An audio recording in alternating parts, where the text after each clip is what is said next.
The fire died 3 hours ago, and Eliza Reed knew she had maybe 1 hour left before the cold claimed her.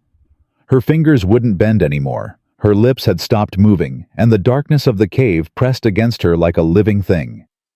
She'd survived the blizzard outside, only to face a slower death inside this hole in the mountain. The choice wasn't shelter or storm anymore, it was which way she wanted to die. She pulled her knees tighter to her chest and felt the frozen leather of her boots crack against her skin. This was it. This was how it ended. Before we continue with Eliza's fight for survival, I'd like to ask you to subscribe to our channel and hit the notification bell so you never miss a story of courage and resilience. And please comment below with your city name. I want to see how far these stories of human strength travel across the world. Now let's return to that dark cave in the winter of 1889 where one woman's will to live was about to be tested beyond anything she'd ever known. Eliza hadn't cried since her parents burned alive in the mill fire. That was 14 months ago, back when she still had a name in town, back when people looked at her like a person instead of a ghost. Now, huddled against the back wall of a cave she'd stumbled into 6 days ago, she finally felt the tears come. They froze on her cheeks before they could fall. "You're pathetic," she said out loud, her voice cracking in the silence. "Crying won't warm you. Crying won't feed you. Crying won't get you out of this hole." But the tears kept coming anyway, hot against her frozen skin. Then ice, then nothing. She'd taken the trapping work because it was the only job in northern Maine that didn't require references or character witnesses. After the fire, after the whispers started about how convenient it was that she'd been visiting her aunt in Bangor the night it happened, after Thomas Wardwell started telling anyone who'd listen that she'd been seen arguing with her father about money the week before, after all that respectable work dried up fast. So she'd bought traps with the last of her inheritance, learned to skin rabbits and foxes, and disappeared into the woods where nobody's opinion could touch her. The work was brutal, but it was honest. More honest than the people in town anyway. The blizzard had caught her 4 miles from her trapline cabin. She'd been checking the northern route, the one that ran along the base of Mount Katahdin, when the sky turned that particular shade of yellow-gray that meant you had maybe 20 minutes before the world went white. She'd tried to make it back. God knows she'd tried. But the snow came down like a wall, and the wind hit hard enough to knock her sideways, and somewhere in the white chaos, she'd lost the trail. She'd walked for hours, maybe. Time stopped meaning anything when you couldn't see your own hands. When she finally found the cave, she'd crawled inside and collapsed grateful just to be out of the wind. That was 6 days ago. Or 7. She'd lost count. The cave wasn't large, maybe 12 feet deep, 8 feet wide at the mouth, narrowing to almost nothing at the back where she huddled now. It cut into the mountainside at an angle which kept the worst of the wind out, but also trapped the cold inside like a stone coffin. She'd managed to build a fire the first 2 days, using the small supply of kindling she carried in her pack and whatever dry wood she could find near the entrance.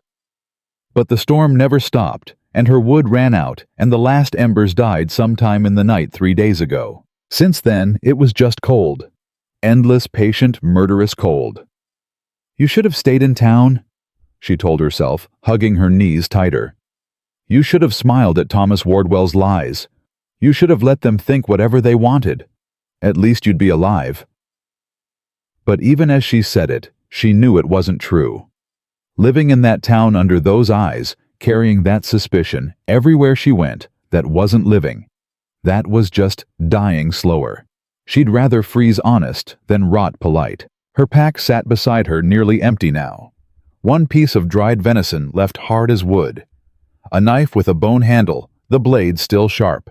A length of rope, a tin cup, 3 fish hooks. The small leather pouch that held her flint and steel, useless now without kindling. She'd eaten the last of her cornmeal 2 days ago, mixed with snow melted in her mouth because she had no way to heat water. The venison she was saving, though she didn't know what for. She was going to die in this cave, whether she ate it now or later. The wind howled outside, a sound like wolves, like demons, like her mother screaming in the fire. Eliza squeezed her eyes shut and counted to 10, then 20, then 50. An old trick her father taught her when the nightmares came. Count until the fear gets small enough to hold. "Think," she said aloud. "Stop crying and think." She needed fire. That was the only equation that mattered now. Without fire, she'd be dead by morning.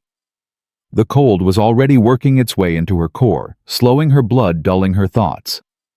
She could feel herself getting stupid, making the kind of mistakes that killed people in the wilderness. Earlier, she'd caught herself considering whether she could burn her boots for fuel. That's how far gone she was willing to trade her feet for 2 hours of warmth. But there was no fuel. She'd searched every inch of this cave, crawled to the entrance a dozen times, looking for branches, roots, anything that would burn. The storm had buried everything under 4 feet of fresh snow, and what she could reach was frozen solid, wet through, impossible to light. Unless... Eliza sat up straighter, ignoring the way her frozen muscles screamed in protest. There was something. She'd seen it on the second day before the cold had started eating her brain. Near the back of the cave, where the ceiling sloped down to meet the floor, there was a crack. Not big, maybe 6 inches wide, but it went back farther than her arm could reach. She'd stuck her hand in there once, felt air moving, warmer air, like maybe it connected to something deeper in the mountain. She'd dismissed it at the time. What good was warm air if she couldn't reach it? But now, with the cold closing in and her options down to 0, she started thinking differently. What if that crack led somewhere? What if there was a chamber back there protected from the wind, maybe even warmed by the earth itself? She'd heard stories about caves that stayed above freezing year-round, heated by hot springs or volcanic activity, or some other miracle of geology she didn't understand. It was a thin hope, probably stupid, but it was the only hope she had left. Eliza pulled herself to her feet, swaying as blood rushed away from her head. She hadn't stood in hours, maybe a full day. Her legs felt like they belonged to someone else. She took a step, then another, using the cave wall for balance. Her right foot had no feeling in it at all. Bad sign. She'd seen frostbite before, knew what came next if she didn't get warm soon. She made it to the back of the cave, to the crack in the stone.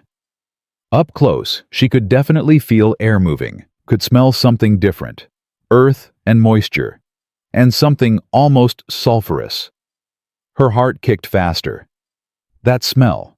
She knew that smell from the hot springs near Moosehead Lake, where people went to cure their rheumatism. "Please," she whispered to God or luck or whatever might be listening, "please let this go somewhere." The crack was too small for her body, but maybe not too small for her to widen. She pulled out her knife, tested the stone around the opening. Limestone soft enough to carve if you had time and determination. She had one of those in abundance. Eliza started cutting. The blade bit into the soft stone, sending chips and powder onto the cave floor. Her hands were so numb she could barely feel the handle, had to watch her fingers to make sure she was actually gripping. She worked methodically, widening the crack inch by inch, stopping every few minutes to test whether she could fit through yet. The work warmed her slightly, got blood moving again in her arms and chest. But it also exhausted her, burned through the last reserves of energy she didn't have to spare. She could feel herself getting weaker with every cut, her strokes getting slower and less precise. After what felt like hours, but was probably only 20 minutes, she'd widened the crack to maybe 14 inches. Still not enough. She was thin from months of wilderness living, but not that thin. She needed another few inches at least. Her arms were shaking now, muscles screaming. She forced herself to keep cutting. Stone chips piled up around her knees. The sulfur smell got stronger, which meant she was getting closer to whatever was back there, which meant she couldn't stop now, not when she was this close. "Come on," she said through gritted teeth. "Come on, come on, come on." The knife slipped, gouged into her palm. She felt the cut distantly, like it was happening to someone else. Blood welled up dark in the dim light, then stopped almost immediately as the cold clotted it. She switched hands and kept cutting. Finally, gasping and dizzy, she sat back and measured the opening with her eyes. Maybe 18 inches now. Maybe enough. She had to try. If she stayed in the main cave another hour, she'd be too weak to move at all, and then the choice would be made for her. Eliza stuffed her pack through the opening, First heard it tumble down something on the other side. Then she turned sideways, put her right arm and shoulder through, and started to squeeze. The stone scraped against her ribs, caught on her coat. She exhaled completely, made herself as small as possible, and pushed. For a terrible moment, she stuck. The opening pressed against her from both sides held her trapped halfway through. Panic flared hot in her chest. This was how she'd die, wedged in a crack in the stone, unable to move forward or back, slowly freezing while the mountain crushed her. "No," she said out loud. "No, no, no." She twisted, felt something in her coat tear, and suddenly she was through, tumbling forward into darkness. She hit the ground hard, rolled, stopped against something solid. For a moment she just lay there, breathing hard, waiting for her heart to slow down. Then she felt it. Warmth. Not much, but real. Actual warmth rising from the stone beneath her. Eliza started laughing, a sound that bordered on hysteria. She was alive. She'd made it through. She'd found her way deeper into the mountain, and somewhere in the darkness ahead, she could hear water running. Architected intense cave exploration narrative with escalating tension and psychological depth. Architected intense cave exploration narrative with escalating tension and psychological depth. The water sound came from her left, a steady trickle that echoed off stone walls she couldn't see. Eliza stayed on the ground for a long moment, letting the warmth seep into her bones, feeling sensation return to her fingers in painful waves. The air down here smelled different, mineral-rich, almost metallic, with that sulfur tang getting stronger. She was definitely near hot springs, which meant she might actually survive the night. She fumbled in her pack for the candle stub she'd been saving, found her flint and steel. Her hands shook so badly it took 6 tries to strike a spark. But finally the wick caught, throwing weak yellow light across the chamber.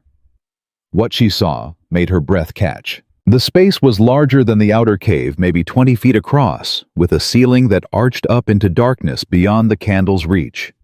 The walls were slick with moisture, covered in strange mineral formations that looked like frozen waterfalls.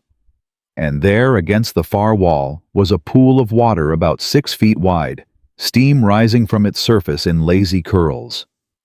But that wasn't what made her freeze. Next to the pool, arranged in a neat pile, were the remains of a camp. A rusted tin pot, a rotted wool blanket, an old leather satchel cracked and mildewed. And leaning against the wall, a rifle so corroded it looked like it might crumble if she touched it. Someone had been here before. Someone had sheltered in this exact spot. Eliza's mind raced. The equipment looked old, years old, maybe decades, but that meant this place was survivable. Someone had found it just like she had. Someone had lived here long enough to set up camp. She crawled forward on her hands and knees, not trusting her legs yet, and reached for the satchel. The leather disintegrated under her fingers, but the contents spilled out intact. A metal compass. The glass cracked, but the needle still moving. A small journal, the pages swollen with moisture but still readable. A pocket watch stopped at 3:47. And wrapped in oilcloth that had somehow stayed waterproof, a box of matches. Matches. Actual matches. Eliza's hands trembled as she unwrapped them. 23 matches, dry and intact. She could have cried again, but she was too busy laughing. A sound that bounced off the walls and came back strange and distorted. "Thank you," she whispered to whoever had left these things. "Thank you. Thank you. Thank you." She set the candle down carefully and opened the journal, holding it close to the light. The handwriting was neat, precise. The ink faded but still legible. November 18th, 1873. Found this chamber today, after 3 days trapped in the outer cave. The storm still rages above, but down here I am warm. There is hot water, though I must be careful not to burn myself. I estimate I can survive here until the weather breaks. My supplies are limited, but I am alive. Eliza flipped forward, scanning the entries. The writer, a man named Samuel Hutchins, she learned, had stayed in this chamber for 17 days before the storm cleared enough for him to leave. He'd survived on melted snow and the few supplies he'd carried. He'd mapped the cave system, discovered 2 other chambers deeper in the mountain, noted the water temperature and mineral content.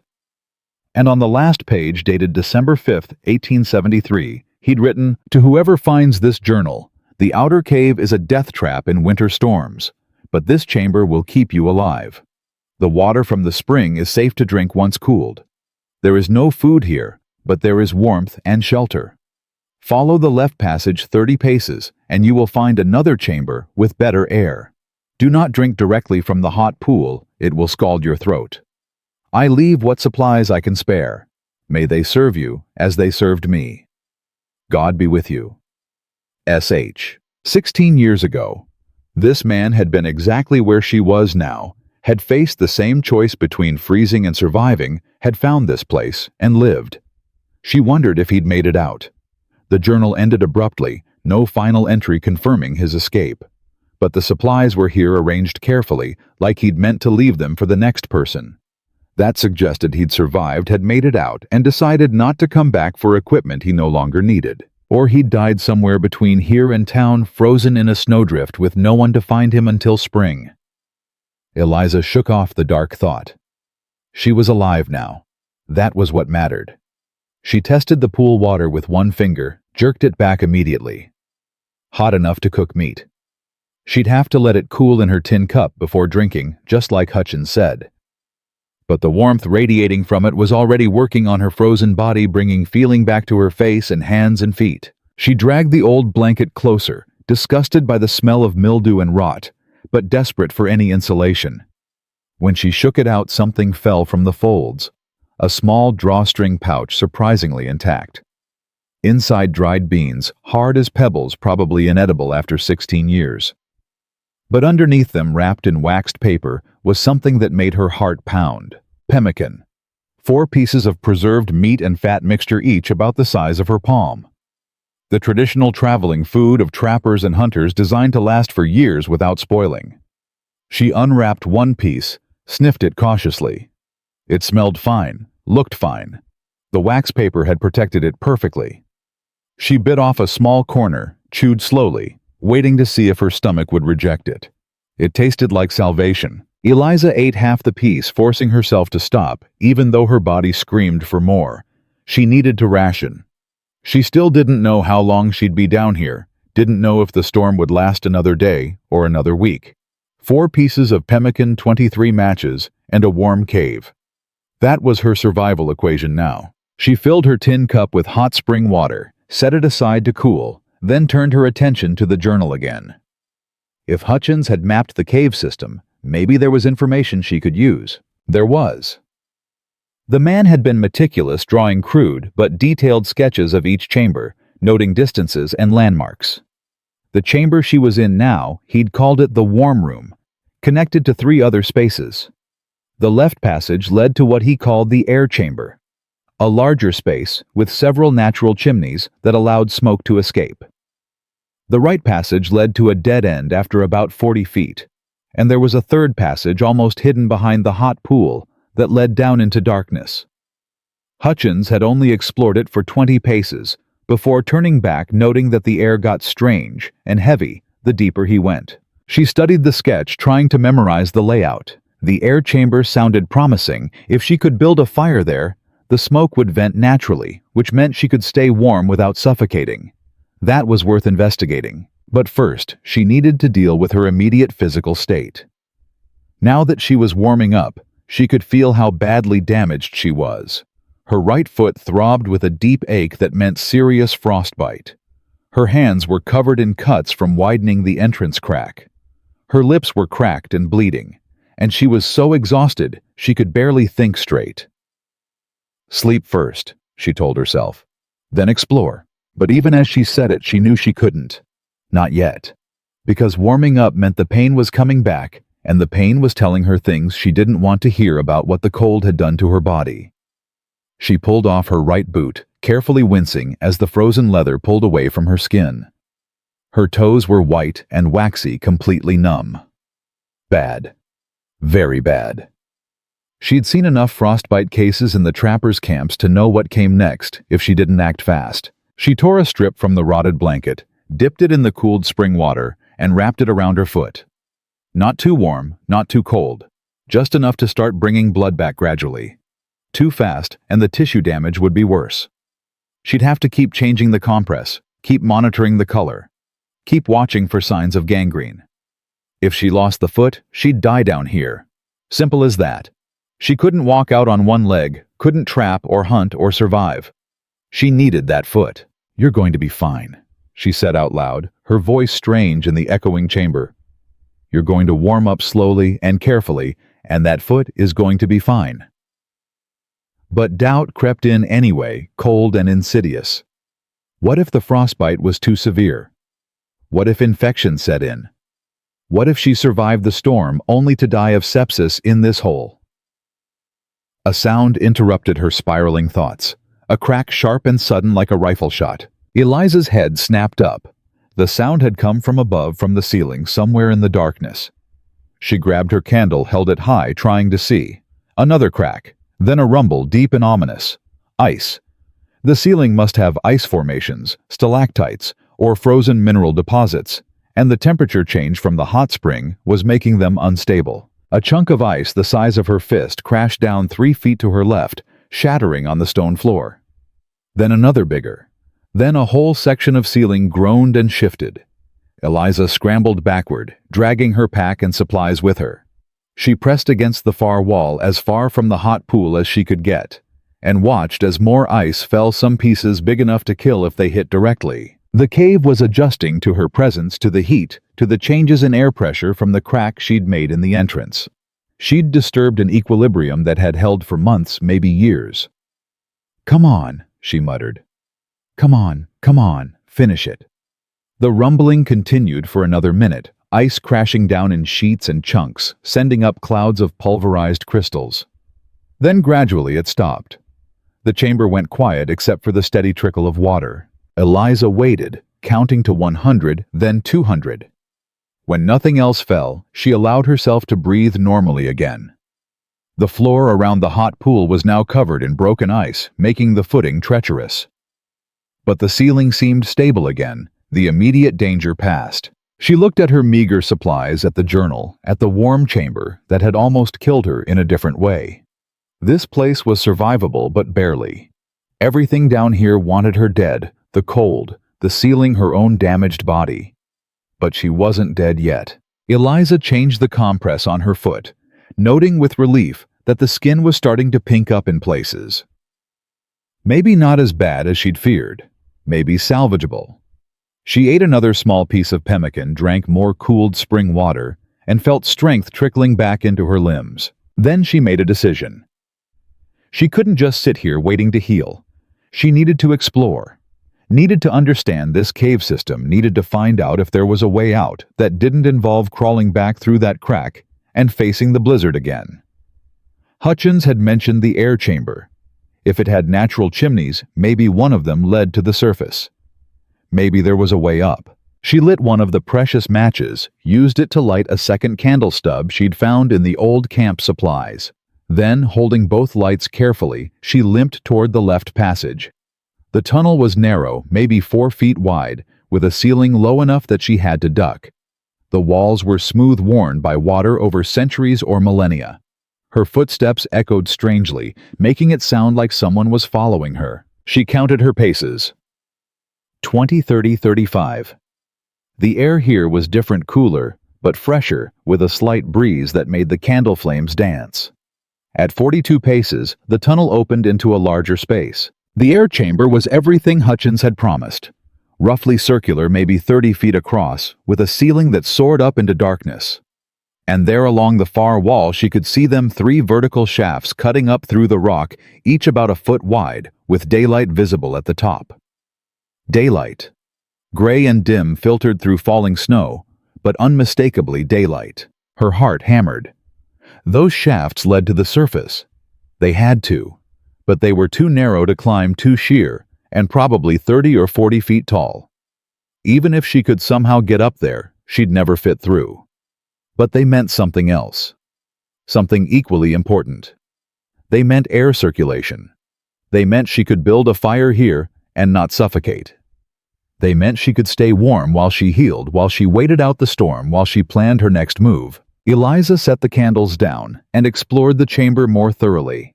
The floor was covered in a fine layer of ash. Hutchins had built fires here, just like she'd planned to. There were blackened stones arranged in a circle, the remnants of a fire pit. And in the corner, partially hidden behind a rock formation, was a stack of old firewood, dry and cracked with age, but still burnable. He'd left her everything she needed. This dead man from 16 years ago had left her the gift of survival. She gathered some of the wood, arranged it in the old fire pit, and struck one of her precious matches. The kindling caught immediately, and within minutes she had a real fire going, flames licking up toward those distant shafts, smoke rising and disappearing into the stone chimneys. Heat. Real heat. The kind that reached into your core and reminded you what being human felt like. Eliza sat down close to the flames, closer than was probably safe, and felt something inside her chest unclench for the first time in days. She was going to make it. She didn't know how long it would take, didn't know what would happen when the storm finally broke, didn't know if her foot would fully heal, or if she'd walk with a limp for the rest of her life. But she was going to make it. The fire crackled, sending sparks up toward the ceiling. Outside, the blizzard raged on, but down here in this chamber carved by water and time, she was finally genuinely safe. She pulled out Hutchins's journal again, reading by firelight, trying to learn everything she could about this place. He'd been a surveyor, she learned, caught in an early winter storm while mapping territory for the railroad. He'd survived 17 days on almost nothing, stayed sane by writing detailed observations, and had eventually walked out when the weather cleared. On one page, he'd written something that made her throat tight. Day 12. The isolation is the hardest part. Not the cold, not the hunger, but the terrible certainty that no one knows where I am.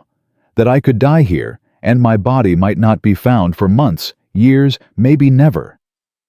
I think of my wife Margaret, of my daughters, of how they will wonder what became of me. This is the real cruelty of the wilderness, not that it kills you, but that it erases you. Eliza understood that feeling exactly. No one knew she was here. No one would come looking. If she died, the cold would preserve her body like it had preserved Hutchins' supplies, and maybe someday another lost soul would find her journal. Read about her struggle, use her supplies to survive one more storm. The thought should have been depressing, but somehow it wasn't. It was almost comforting. She was part of a chain now, a succession of survivors, linked across time by this cave, by their shared desperation, by their refusal to simply give up and freeze.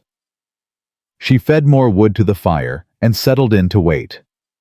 The storm would end eventually. It always did. And when it did, she'd walk out of this mountain damaged but alive, carrying Hutchins' journal with her. She'd make it to town, and she'd tell his story. She'd find out if he'd made it home to Margaret and his daughters, or if he'd died somewhere between here and there. She'd close that loop, finish what he'd started, by leaving his supplies behind. It was the least she could do for the man who'd saved her life. The fire burned steady for 3 days. Eliza fed it carefully, rationing the old wood, venturing back to the warm room twice a day to collect hot water and change the compress on her foot. The toes were turning from white to an angry red, which hurt like hell, but meant blood was flowing again. She'd keep the foot. Probably. If infection didn't set in. On the 4th morning in the air chamber, she woke to find the fire reduced to embers, and her body shaking with fever. "No!" she said through chattering teeth. "No, no, not now." She crawled to the fire pit, threw on the last of the dry wood, blew on the coals until flames caught. But the heat couldn't touch the cold burning inside her. This wasn't hypothermia. This was something worse. She unwrapped her foot with trembling hands and immediately smelled it. Sweet and rotten, the unmistakable stink of infection. The skin around her smallest toe had turned black, and red streaks were climbing up her ankle like poisoned vines. Sepsis. She was looking at blood poisoning, and down here with no medicine, no doctor, no help. That meant she had maybe 2 days before it killed her. "Think," she told herself, her voice slurring. "You didn't survive the storm to die of a stupid infected toe." She knew what had to be done. She'd seen it performed twice in the trapping camps. The procedure was simple, brutal, and her only chance. She needed to remove the infected tissue before the poison spread to her leg, her blood, her heart. She needed to cut off her toe. Eliza stared at her knife for a long time, watching firelight dance along the blade.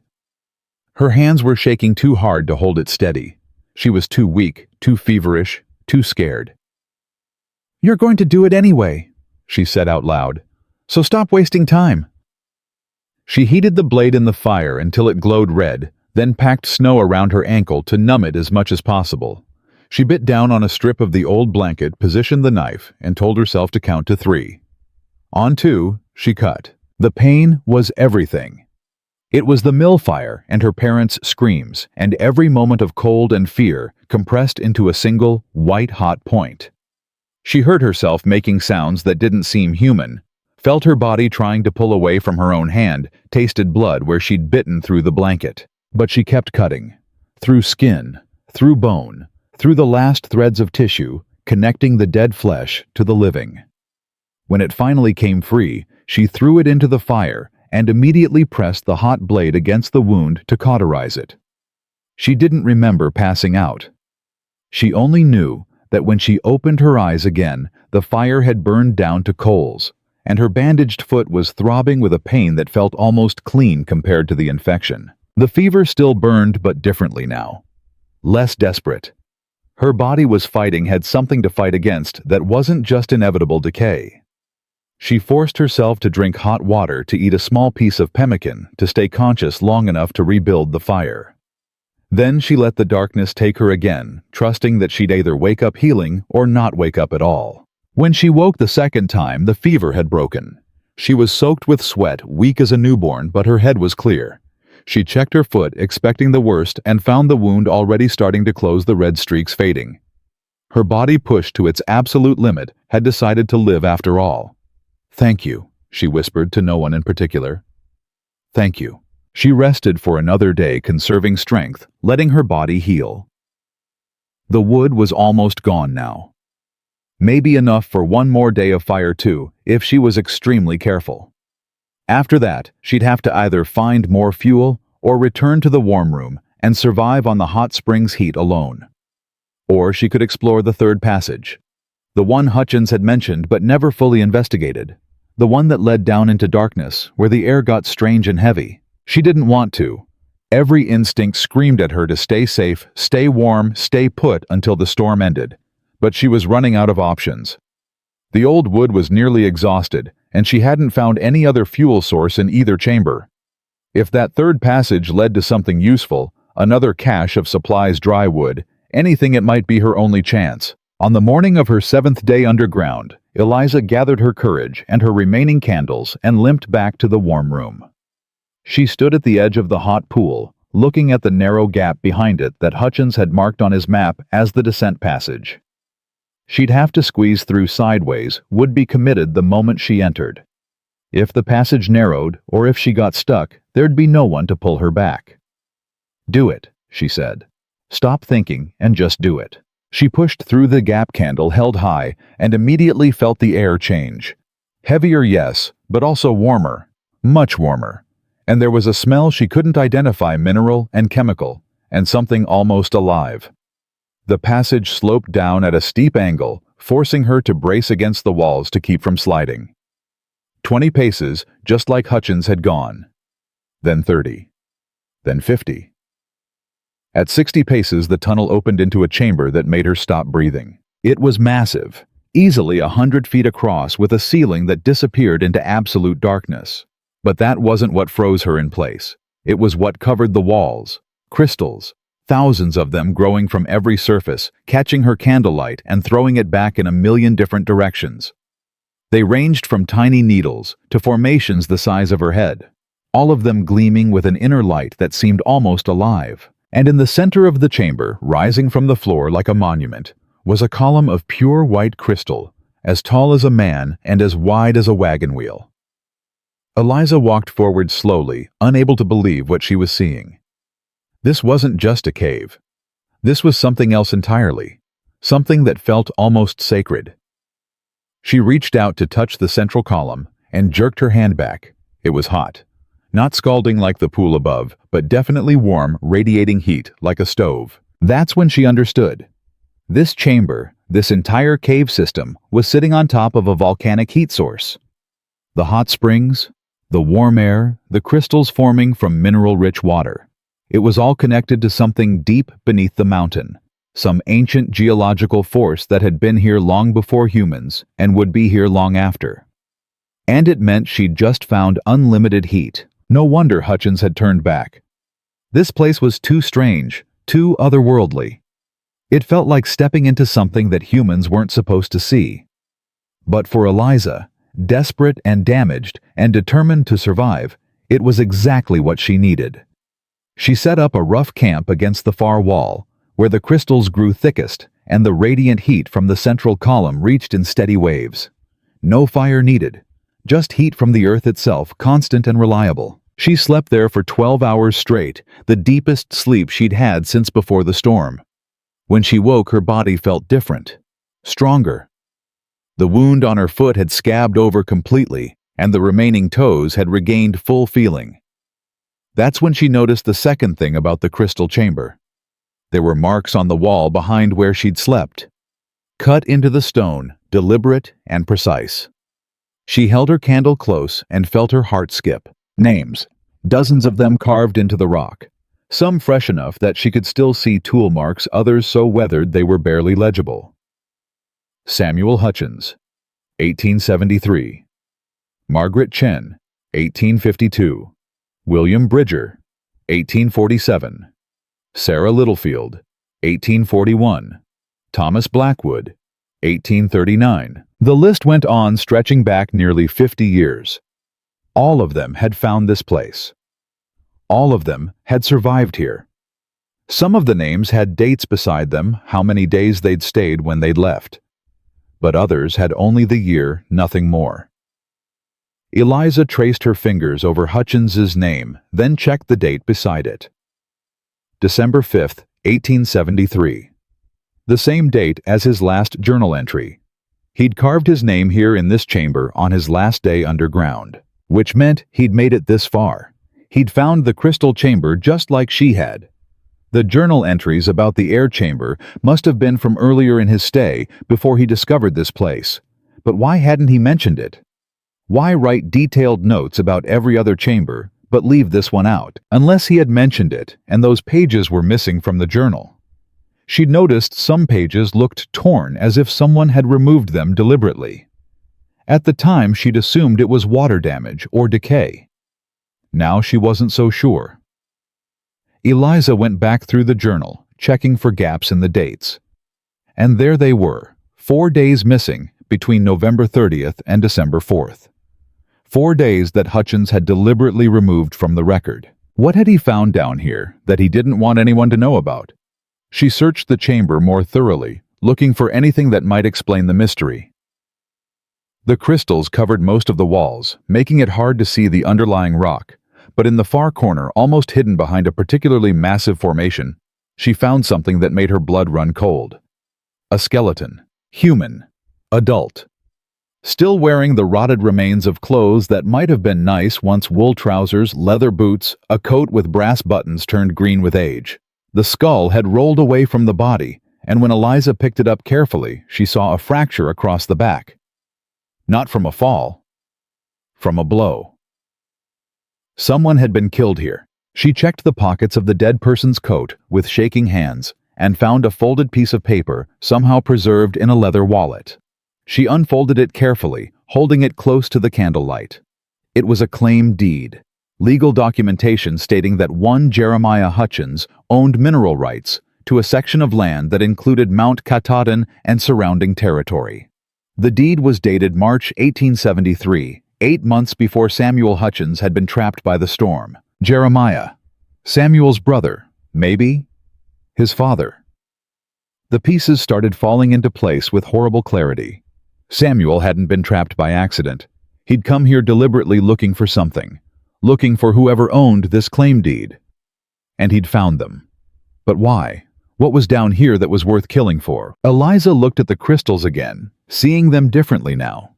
Not just beautiful formations, but potential value. Mineral deposits. Maybe something rare, something valuable enough to murder for. She searched the rest of the chamber frantically looking for more evidence. And she found it a leather journal different from Samuel's, hidden in a crevice near the skeleton. The handwriting was different too, older and shakier. She opened to the first page and read, Jeremiah Hutchins, Private Journal, March 1873. I have discovered something extraordinary beneath the mountain. The crystals here are unlike anything documented in geological literature. I believe them to be a rare form of selenite with unusual thermal properties. If my hypothesis is correct, they could be worth a fortune to the right buyers. I have filed a claim and will return with equipment to extract samples.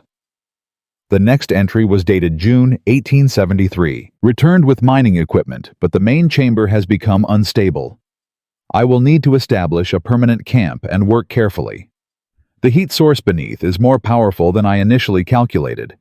I suspect volcanic activity, which makes extraction dangerous, but also indicates the formation may be larger than visible from this chamber alone. Then, November 1873. My nephew Samuel has tracked me here. I do not know how he found my claim papers, but he is demanding a share of the discovery. I have refused. This is my work, my risk, my reward. We have argued. He threatens to report my location to the authorities, claims I have abandoned my family responsibilities. He does not understand what is at stake here. The final entry was dated November 29, 1873. Samuel has given me an ultimatum. Return home with him, or he will file a counterclaim with my own family's testimony against me. He says my wife is sick, that my daughters need me. He says the crystals are not worth my family. He is wrong. He has always been wrong about me, about what I am capable of. Tonight, I will make him understand. The journal ended there. No more entries, just that final ominous declaration. Eliza looked at the skeleton again, at the fractured skull, at the brass-buttoned coat. Jeremiah Hutchins had killed his nephew for trying to bring him home, had struck him down in this chamber and left his body to rot among the crystals he'd valued more than family. And then what? Had Jeremiah escaped, lived to profit from his murder? Or had he died too, somewhere in the cave system, trapped by guilt or injury, or the same storm that had later caught Samuel? She searched more carefully and found her answer in the far corner of the chamber. Another skeleton, older and more decayed, partially buried under a collapsed section of crystal formation. This one wore no coat, no shoes. Scattered around it were pages torn from Samuel's journal, the missing 4 days, and a small revolver with one chamber empty. She picked up the torn pages and read by candlelight. December 1st, 1873. I have found my uncle Jeremiah. He is dead, killed by a fall when the crystal column collapsed. His body is crushed beneath several 100 pounds of selenite. I found his journal, read what he did, what he planned. I found Samuel's body. My cousin. My friend. The man who was like a brother to me. Murdered for greed. Wait. That didn't make sense. If Jeremiah was Samuel's uncle, then who was the first Samuel? Eliza read more carefully, and the truth assembled itself like a nightmare. There had been 3 people. Jeremiah Hutchins, the claim holder. His nephew Samuel Hutchins, the younger who'd come to bring him home. And Samuel Hutchins, the elder Samuel Jr.'s father, and Jeremiah's brother, who'd followed days later to search for both of them when neither returned. The journal she'd found in the warm room was written by Samuel Sr., who'd discovered his son's murder and his brother's death, who'd survived 17 days waiting out the storm while surrounded by the evidence of family destruction. The torn pages continued. I cannot leave them here, but I cannot move them either. The storm rages above and I am trapped. I have buried my son as best I can, covering him with stones and crystals. I have left Jeremiah where he fell. Perhaps it is fitting. Perhaps this chamber is his grave as much as it is his discovery. I have removed certain pages from my journal, the ones that describe this place, this horror. Whoever finds my camp supplies should not have to bear this knowledge. They will find warmth and shelter and a chance to survive. That is enough. That is all this cursed mountain should give anyone. My son is dead. My brother is a murderer and a corpse. I will leave here when the storm breaks, and I will never speak of this place again. Let it be forgotten. Let the crystals keep their secrets. The last torn page was dated December 5th, 1873. I carved our names in the stone, all three of us, not to honor Jeremiah, but to remember what greed costs. Samuel is here forever, and I am leaving without him, and that is a pain I will carry for whatever days remain to me. To whoever finds this, the mountain takes everything eventually. Do not stay longer than you must. Eliza sat back against the warm crystal wall, the pages trembling in her hands. She'd been sleeping in a tomb, living in a place where a father had buried his murdered son and left his killer brother to rot. The supplies that had saved her life had been arranged by a man drowning in grief and guilt, and all those other names on the wall. Margaret Chen, William Bridger, Sarah Littlefield. How many of them knew what this chamber held? How many had found the bodies, read the journals, kept the secret? She understood now why Samuel Sr. had torn out those pages, why he'd left the supplies without explanation. He'd turned this place of death into a way station for survivors, had tried to redeem the horror by giving others what his family had lost. Life, a chance, a way forward. But the knowledge changed everything. Eliza couldn't stay here anymore, couldn't sleep among the dead, couldn't benefit from a tragedy she now understood too well. The warmth felt different now, contaminated by what she knew. She gathered her supplies quickly, desperate to leave the crystal chamber behind. But as she turned to go, something caught her eye. Fresh marks on the wall below all the old names. Recent. Made with a knife that hadn't had time to dull or rust. Robert Chen, 1889. 10 days. Left heading north. 1889. This year. This winter. Someone else had been here. Recently. Maybe even while she was still in the outer cave before she found the inner chambers.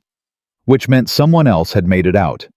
Had survived and left and was potentially close enough to still be in the area. Eliza's heart hammered. She wasn't alone. Or she hadn't been. Someone named Robert Chen, related to Margaret from 1852, probably had sheltered here just weeks ago and had walked out alive. If he'd made it out, so could she. The storm was 7 days old now. 8 days. Maybe 9. Storms this severe usually broke around the 10-day mark. Robert had waited 10 days and then left heading north. There must be a route she didn't know about, a way out that didn't involve crawling back through that tiny crack. She studied his name more carefully, looking for any other clues. And there, scratched small beneath the date, was a single word that changed everything: tunnel. Eliza tore through the crystal chamber, looking for anything that might indicate where this tunnel was. Robert Chen's note said tunnel, but gave no direction, no map, no helpful arrow carved into stone. She checked every wall, every formation, every shadow that might hide a passage. Nothing. Just crystals and heat, and the two bodies she was trying not to think about. Think like someone leaving, she said out loud, her voice bouncing strange off the formations. You've survived 10 days. You want out. You're not going back the way you came because that crack is hell to squeeze through. So where? She walked the perimeter again, this time looking up instead of out. The ceiling was mostly obscured by crystal growth, but in the far corner, the same corner where she'd found Jeremiah's body, there was a gap. Not a hole exactly, but a place where the crystals stopped and darkness began. She stacked rocks to reach it, climbed carefully, stuck her head up into the gap. Cool air hit her face immediately, moving air which meant it connected to something. She pulled herself up, ignoring the screaming protest from her damaged foot, and found herself in a narrow chimney that angled up and to the left. This was it. This had to be Robert Chen's tunnel. The chimney was barely wide enough for her shoulders. She'd have to climb it blind, wedging herself between the walls, inching upward, with no idea how far it went or where it led. If it narrowed, she'd be stuck. If it opened into a vertical drop, she'd fall. If it dead-ended, she'd have to somehow climb back down. Every instinct screamed at her to find another way. But there was no other way. The storm was still raging above. She could hear wind howling down the chimney. Going back through the crack meant facing that blizzard with a mangled foot and depleted supplies. This tunnel was her only real option. You've done stupider things this week, she told herself.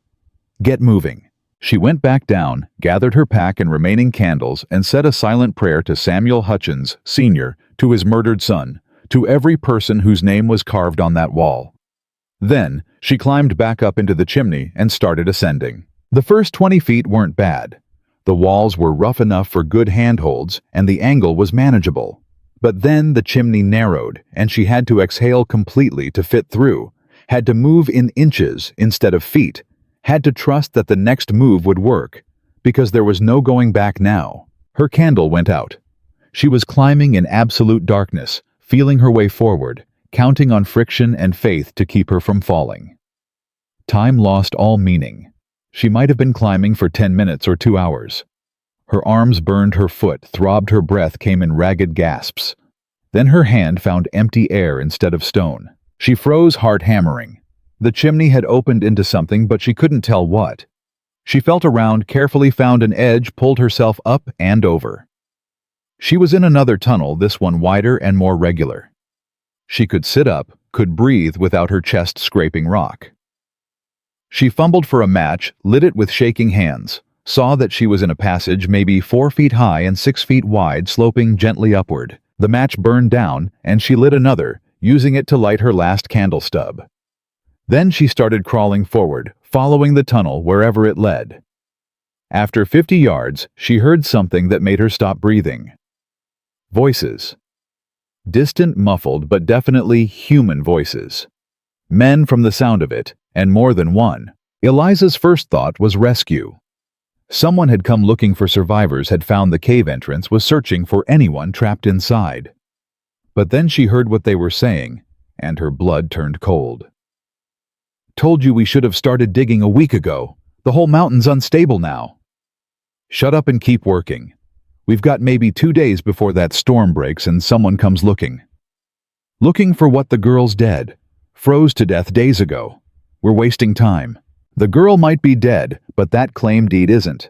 Hutchins buried it somewhere in this cave system, and we're going to find it before spring. Now dig." They were talking about her. They thought she was dead. And they were looking for Jeremiah Hutchins's mineral claim. Eliza pressed herself against the tunnel wall, trying to understand. Who were these men? How did they know about the cave, about the claim about her? Then she remembered Thomas Wardwell, the man who'd spread rumors about her after the mill fire. The man who'd made it impossible for her to find work in town. The man who'd smiled when she took the trapping job because it meant she'd be out of his way. Of course. He'd known she was coming out here. He'd probably watched her leave, waited for the storm, assumed she'd die just like these men said. And now he was looting the cave for anything valuable. But how did he know about the Hutchins claim that was 70 years old, forgotten, probably worthless from a legal standpoint? Unless it wasn't. Unless Wardwell had done research, had found out about the crystal deposits, had realized what they might be worth to the right buyer. He couldn't file his own claim without surveying the site first, and he couldn't survey the site while she was working this territory. So he'd waited for winter, for the storms, for nature to solve his problem for him. And it almost had. Eliza felt rage flood through her, hot and clarifying. She'd survived a blizzard, amputated her own toe, crawled through the mountain's guts, lived in a tomb, and climbed a vertical chimney in the dark. She hadn't done all that just to let Thomas Wardwell steal from a dead man and profit from her assumed death. She crawled forward, carefully following the tunnel toward the voices. It opened into a chamber she didn't recognize, smaller than the others, with fresh tool marks on the walls where someone had been digging. There were 2 men visible, both with their backs to her, working with pickaxes and shovels. Neither of them was Wardwell. Hired men, probably. Local laborers paid to do the dangerous work, while Wardwell stayed safe in town. "How much longer?" the shorter man asked, leaning on his pickaxe. "Until we find it. Boss says there's a journal, old leather thing, hidden somewhere in the lower chambers. Hutchins wrote down the exact location of the main crystal vein. We find that journal, we know where to dig when spring comes." They were after Jeremiah's journal. The one Eliza had read, the one that was currently tucked into her pack along with Samuel Sr.'s. The one that described the crystal formations in scientific detail, that marked the heat source, that would tell anyone with basic mining knowledge exactly where to extract the most valuable deposits. She could slip past them. The tunnel she'd come through was behind them, and to the left, partially hidden by a rock formation. If she was quiet, if they stayed focused on their digging, she might make it through unseen. Or she could confront them. Tell them she was alive, that their boss had left her to die, that she had the journal they were looking for, and they'd never find it without her. Both options were terrible. Slipping past meant staying silent about attempted murder. Confronting them meant revealing herself to men who thought she was dead and might prefer to keep it that way. While she was deciding, the choice was made for her. Her damaged foot shifted, knocked loose a small stone, sent it clattering down the tunnel. Both men spun around, pickaxes raised like weapons. "Who's there?" the taller one shouted. "Show yourself or I start swinging." Eliza stepped out of the shadows, candle held high, and watched their faces go through a rapid sequence of shock, fear, and calculation. "Eliza Reed," the shorter man said slowly. "You're supposed to be dead." "Sorry to disappoint," she said, keeping her voice steady. "Tell Wardwell his timing was off by about a week." The men exchanged glances. The taller one lowered his pickaxe slightly but didn't put it down. "Look, miss, we're just working. Boss hired us to do some surveying, said the cave system might have historical value. We didn't know you were out here, didn't know anything about—" "Don't." Eliza cut him off. "Don't insult both of us by pretending this is innocent. You're looking for Jeremiah Hutchins' claim journal. You think I'm dead, and the cave is yours for the taking. But I'm not dead, and I know exactly what you're after because I've already found it." That changed the dynamic immediately. Both men tensed, gripping their tools tighter. "You're bluffing," the tall one said. "There's nothing down here but rocks and ice." "Really? Then why are you digging in a chamber that shows fresh excavation from 70 years ago?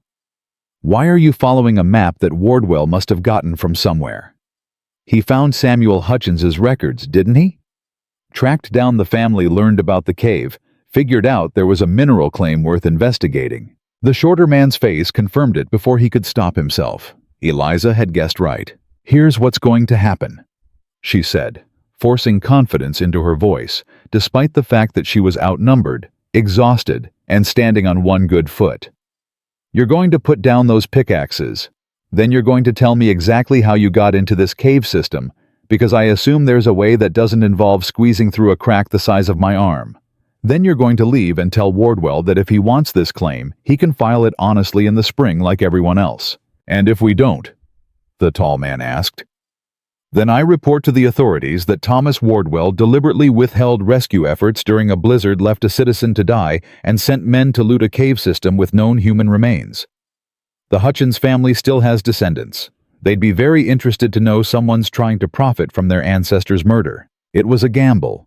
She had no proof of Wardwell's intentions, no way to prove he'd known she was trapped. But the men didn't know that. They exchanged another long look. Then the shorter one set down his pickaxe. "There's a tunnel," he said quietly. "Natural formation, about 100 yards north of here. Opens up near the base of the mountain, hidden by a rockfall, but passable if you know where to look. That's how we got in. We've been coming and going for 3 days, waiting out the storm in shifts." "Show me," Eliza said. "Now hold on," the tall man started. "Show me, or I start screaming about murder and claim jumping and leaving women to die in snowstorms. Your choice." The shorter man picked up a lantern from the corner. "This way." He led her through the chamber into another passage, this one showing clear signs of recent traffic footprints in the dust scrape marks on the walls where equipment had been dragged through. After about 60 yards, the tunnel began to slope upward sharply. After another 40 yards, Eliza saw it. Daylight. Actual gray daylight filtering through a gap in the rocks. "The rockfall collapsed partial last summer," the shorter man explained. "Created an opening just big enough to crawl through. We widened it some with tools. On the other side is a shelf about 10 feet above ground level. Easy climb down if you're careful." Eliza could have cried. All this time, while she was amputating toes and climbing blind through chimneys, there had been a simple exit just a few hundred yards from the crystal chamber. Robert Chen must have found it the same way, exploring the cave system, until he stumbled onto evidence of the workers' excavations. "Thank you," she said to the shorter man.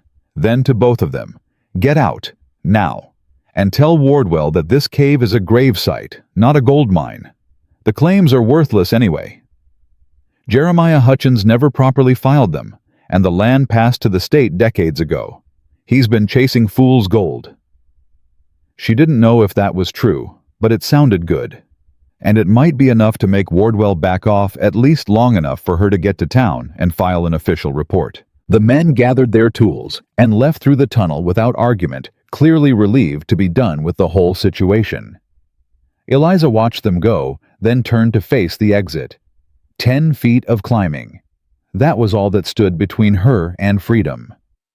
Between her and the world above the storm that had surely broken by now the town that had written her off as dead. She approached the gap, carefully testing the rocks for stability. They held. She squeezed through. Feeling cold air hit her face like a slap and emerged onto a narrow shelf overlooking the northern slope of Mount Katahdin. The storm had ended. The sky was that pale blue that comes after major weather washed clean and impossibly bright. Snow covered everything in smooth drifts, pristine and blinding. The air was so cold it burned her lungs, but it was clean cold, honest cold, not the trapped cold of the cave. Below the shelf, she could see tracks where the workers had climbed up and down. Beyond that, maybe 2 miles distant, was a thin column of smoke. Civilization. A cabin or camp where someone had a fire going. Eliza started laughing. She couldn't help it. After everything, the storm, the cave, the bodies, the amputation, the men trying to rob a corpse. She was going to walk out of here alive after all. She climbed down from the shelf, her bad foot screaming with every step, and started toward that distant smoke.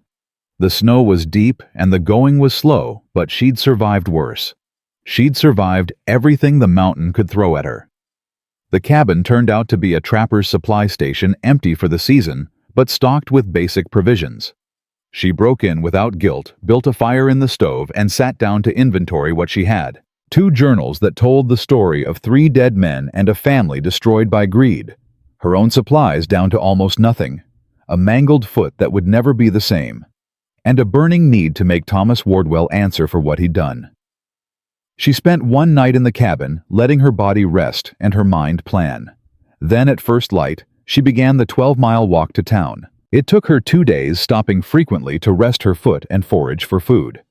But on the morning of the 3rd day after leaving the cave, she limped into the outskirts of her hometown, looking like a ghost risen from the frozen ground. People stopped and stared, whispered, pointed.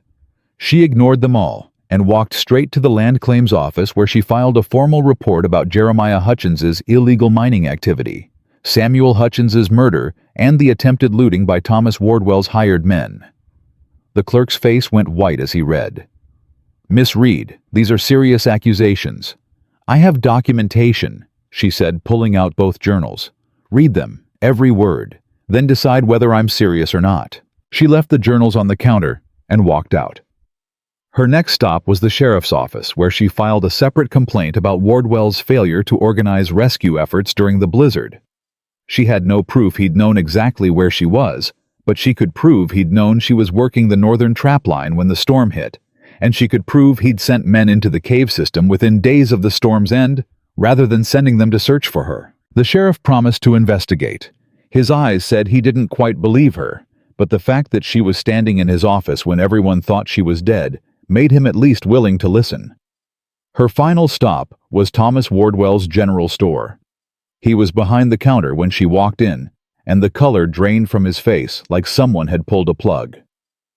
"Eliza," he said, his voice strangled. You thought I was dead," she finished. "You hoped I was dead. You were counting on it. How much were you planning to make off those crystals, Thomas? How much is a human life worth to you?"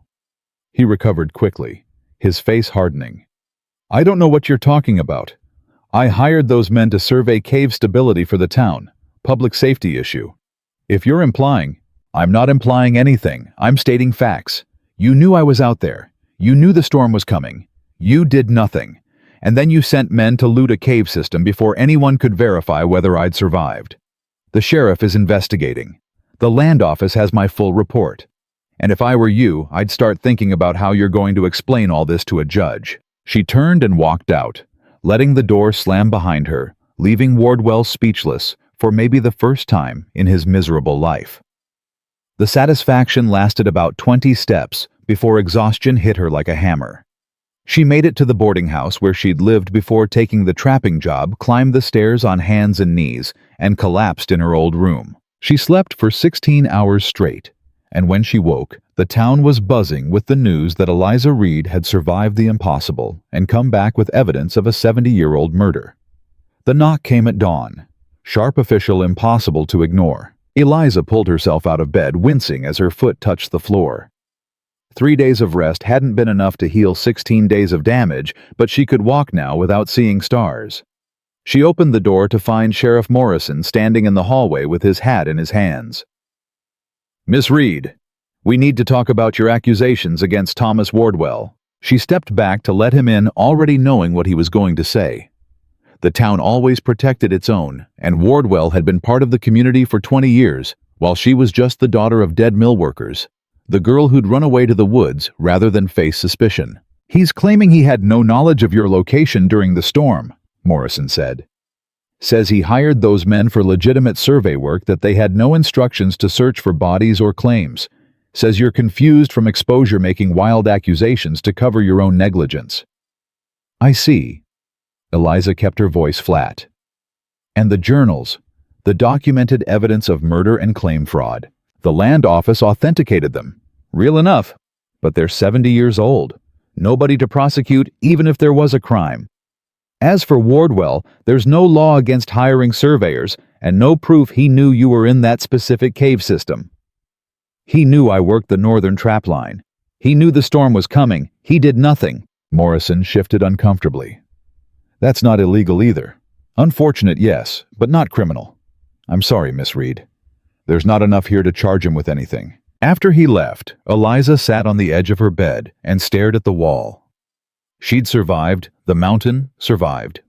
Thomas Wardwell's greed survived everything, and the law didn't care. Wardwell would walk free. The town would forget. She'd be the crazy woman who'd made wild claims, and he'd be the respectable businessman who'd been falsely accused. The unfairness of it burned worse than frostbite. But then she remembered something Samuel Hutchins Sr. had written in those torn pages. "The mountain takes everything eventually. Do not stay longer than you must." She didn't have to stay. She didn't have to keep fighting a town that had already decided what to think of her. She could leave, take what she'd learned, go somewhere. The past didn't matter, and the future was still negotiable. The decision crystallized like ice forming on stone. Clear, simple, final. She packed her few belongings, wrote a short note to the boarding house owner, and walked to the land office one last time. The clerk looked up nervously as she entered. "Miss Reed, I heard the sheriff's decision. I'm sorry." "I need to file something," she interrupted. "A historical preservation request. Those cave chambers where the Hutchins family died, I want them marked as a protected site. No mining, no excavation, no commercial activity. Let them rest." The clerk blinked. "That's unusual, but I can start the paperwork. It'll take time, maybe months. The state has to review. I have time. Send any documents that need signing to this address." She wrote down her aunt's name in Bangor. "I'll be staying there temporarily." She left the land office and walked through town, seeing it clearly for maybe the first time. The people who'd whispered about her after the fire. The shops that had refused her credit. The neighbors who'd believed Thomas Wardwell's lies because it was easier than defending someone nobody liked anyway. She owed this place nothing, and it owed her nothing. They were even now. Her final stop was the cemetery. She found her parents' grave, the stone simple and unadorned, paid for with the last money they'd saved before the fire took them. She stood there for a long moment trying to find words. "I survived," she said finally. "That's what you'd want to know. I survived, and I'm leaving, and I'm never coming back. I hope that's enough." The stone offered no answer. The dead never did. She turned to go and nearly walked into a woman standing on the path behind her. Elderly, well-dressed, with sharp eyes that assessed Eliza with unsettling intensity. "You're the girl from the cave," the woman said. Not a question. "The one who found my great-great-grandfather's journals." Eliza's breath caught. Hutchins. Margaret Hutchins Chen. Samuel Sr.'s granddaughter. My father told me stories about what happened in that mountain, but I never believed them until I read the land office report. She paused. You protected his grave. Filed for preservation. Why? Because he saved my life. Left supplies that kept me alive when I should have died. Seemed right to return the favor. Margaret studied her for another long moment. Walk with me. They walked in silence through the cemetery until Margaret stopped at a different grave, this one well-maintained, the stone freshly cleaned. Samuel Hutchins Sr., 1819 to 1891, beloved father and grandfather. He made it out, Eliza said softly. He made it out, Margaret confirmed. Came home from that mountain a different man. Never spoke about what happened, not in any detail. Just said he'd lost his son to greed and his brother to madness, and that the mountain had shown him what happens when you value things more than people. She touched the headstone gently. He spent his remaining years quietly, donated most of his money to orphanages and widow relief funds, said he was trying to balance a debt. The supplies he left in the cave, Eliza said, that was part of it. I think so. He hoped someday someone would need them, would use them to survive something he couldn't survive for his own son. Margaret turned to face Eliza directly. My father told me that if anyone ever found those journals, if anyone ever came forward with the full story, I was to offer them something. A choice. What kind of choice? The Hutchins estate. What's left of it? The house in Bangor, some investments, enough money to start over somewhere new. My grandfather left specific instructions in his will. If someone survived using his supplies and brought back proof of what happened in that mountain, they inherited everything he hadn't already given away. He called it paying forward what the mountain took from him. Eliza stared. I can't accept that.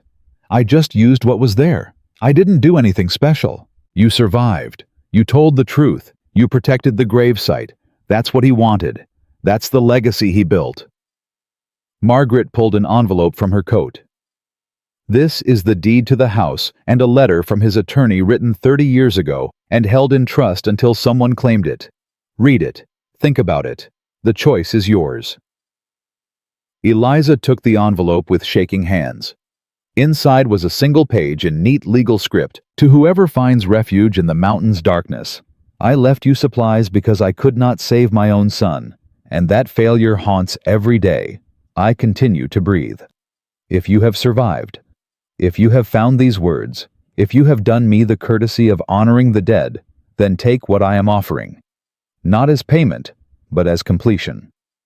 My son died with no chance to build a life. You lived. Build one. Make it count. Make it mean something beyond survival. That is all I ask. Samuel Hutchins, 1874. The words blurred as tears filled Eliza's eyes. She'd spent so long being the girl nobody wanted, the daughter of dead parents, the trapper. Nobody trusted the survivor. Nobody believed. And here was a man she'd never met, dead for years, offering her a foundation to build something new. The house is empty, Margaret said quietly. Has been for 5 years since my aunt passed. It needs work, but it's solid. 3 bedrooms, good bones, close to the harbor. You could live there or sell it or burn it down for all I care. It's yours either way. My grandfather's will is legally binding. Eliza wiped her eyes roughly. Why are you doing this? You don't know me. No, but my grandfather believed in paying forward what you can't pay back. He couldn't save his son, so he tried to save strangers. And you're proof it worked. You're the answer to a 70-year-old prayer. Margaret smiled slightly. Also, I read the report about Thomas Wardwell. Anyone who survives what you survived and immediately picks a fight with the most powerful man in town is exactly the kind of person my grandfather would have liked. Despite everything, Eliza laughed. It came out rough and broken, but it was real. I'll take it, she said. The house, the choice, all of it. And I'll make it count. I promise. Margaret nodded. Good. Come to Bangor when you're ready. My address is on the back of the letter. We'll handle the paperwork. She started to walk away, then paused. One more thing. Those cave chambers. The preservation request. It'll go through. I have connections at the state level. Consider it done. She left Eliza standing alone among the graves, holding a deed to a house she'd never seen and a future she'd never imagined. The next morning, Eliza left town on the early coach to Bangor. She carried everything she owned in one pack: her trapping knife, the tin cup that had carried hot spring water, a compass that still pointed true, and 2 journals that told a story about greed and grief and the price of survival. She also carried something lighter. Something that hadn't been there 2 weeks ago. Hope, maybe. Or just the stubborn refusal to let the mountain, the storm, or Thomas Wardwell have the final word on who she was. The house in Bangor was exactly what Margaret had described. 3 bedrooms. Good bones needs work. Eliza stood in the empty front room looking at dusty windows and scarred floorboards and saw possibility. She could build something here. Not just a house, but a life that meant something beyond mere survival.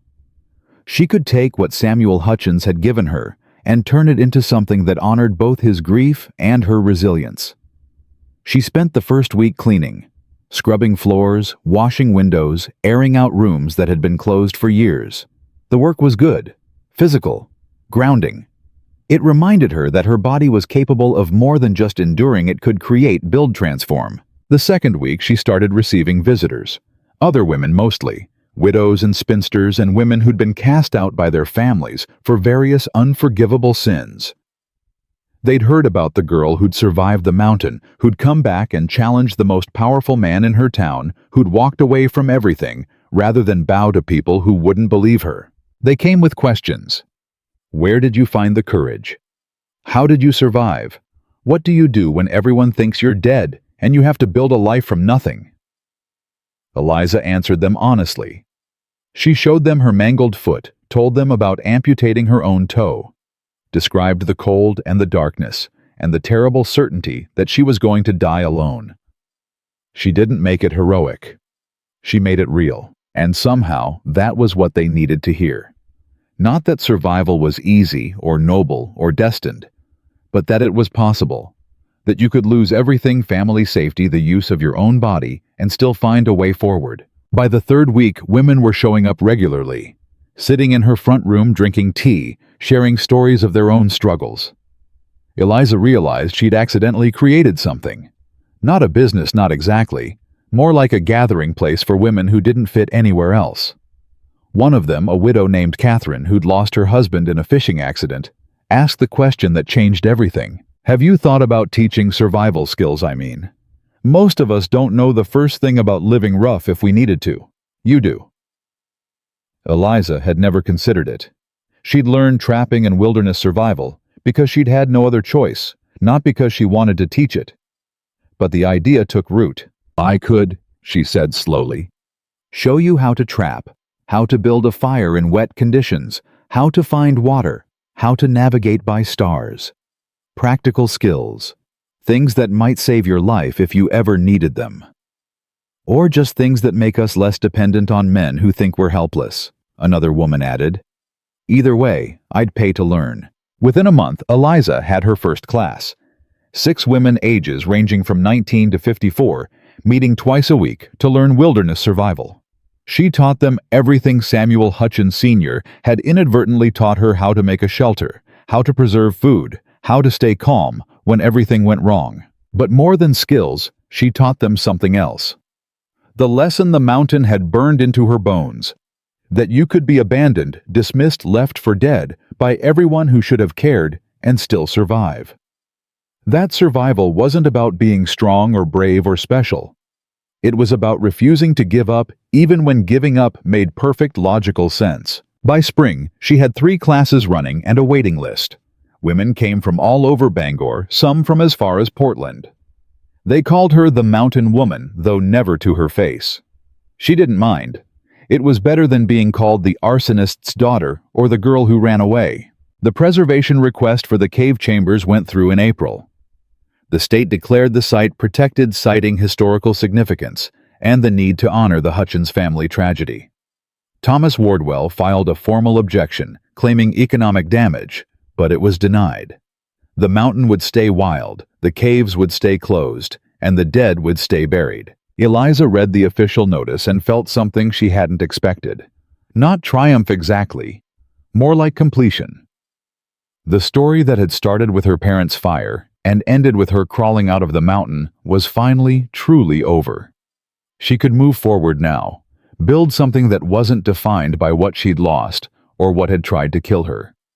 In May, Margaret Hutchins Chen visited again, this time with a proposal. "I've been thinking about my grandfather's legacy," she said over tea in Eliza's now furnished front room. "He left those supplies hoping to save one life. You've taken that gift and multiplied it. Dozens of women learning skills that might save them someday. That's beyond what he imagined." "It's what needed doing," Eliza said simply. "I want to fund it properly. Create a formal school. Hire instructors. Make it permanent. Call it the Hutchins Wilderness School for Women. Let it be his real memorial, something living instead of just a marked grave." Eliza set down her teacup carefully. "That's a generous offer, but I need to ask why you didn't know me 6 months ago. Why invest in this?" "Because my grandfather died carrying guilt about a son he couldn't save. Because you're proof that his choice to leave supplies mattered. Because women need these skills and nobody else is teaching them." Margaret leaned forward. "And because I'm 67 years old, wealthy, childless, and looking for something to do with my money that matters more than another charitable donation to a hospital that already has my name on 3 wings." They shook hands. Partners in something neither of them had planned, but both recognized as important. The Hutchins Wilderness School for Women opened officially in September 1890. 2 full-time instructors, a dedicated building with classroom space and storage for equipment, and a curriculum that covered everything from basic fire starting to advanced winter survival. Eliza ran it for 33 years, taught thousands of women skills they never thought they'd need, and many of them eventually did.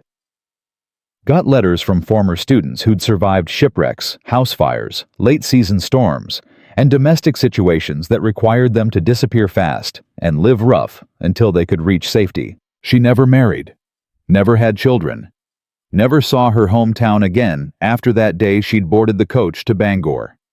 She didn't need to. She'd built something better than what she'd left behind. Thomas Wardwell died in 1903, relatively prosperous, completely unmourned by Eliza. She read the obituary with the same mild interest she'd give to weather reports from distant cities. He'd tried to kill her through negligence and greed, and she'd survived anyway, built a life anyway, mattered anyway. That was vengeance enough. The cave preservation held.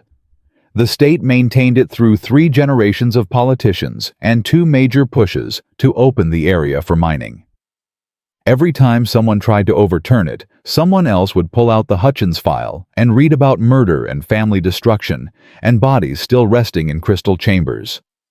The objections would quietly disappear. Margaret lived to 91, long enough to see the school become permanently established, financially secure, and respected enough that other cities started copying the model. She died peacefully in her sleep in 1913, and Eliza gave the eulogy at her funeral. "She told me once that her grandfather believed in paying forward what you can't pay back," Eliza said to the assembled mourners. "He couldn't save his son, so he tried to save strangers. She couldn't bring back her family's lost years, so she invested in other women's futures. That's the legacy they've left us. Not money or buildings or preserved land, but the understanding that survival isn't the end of the story, it's the beginning. What you do with the life you fought to keep, that's what matters.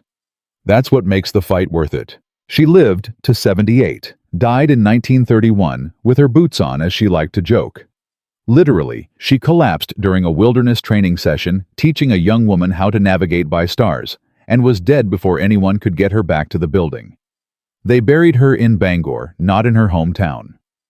Her grave marker was simple: Eliza Reed, 1853 to 1931. Teacher, survivor, builder of futures. But the real memorial was the school. The hundreds of women who'd learned that they didn't have to be helpless, didn't have to wait for rescue, didn't have to accept what the world said they were capable of. Who'd learned that survival was a skill you could practice, that resilience was a choice you could make, that being written off as dead didn't mean you had to stay that way. The mountain had tried to kill her. The cold had tried to claim her. The town had tried to erase her.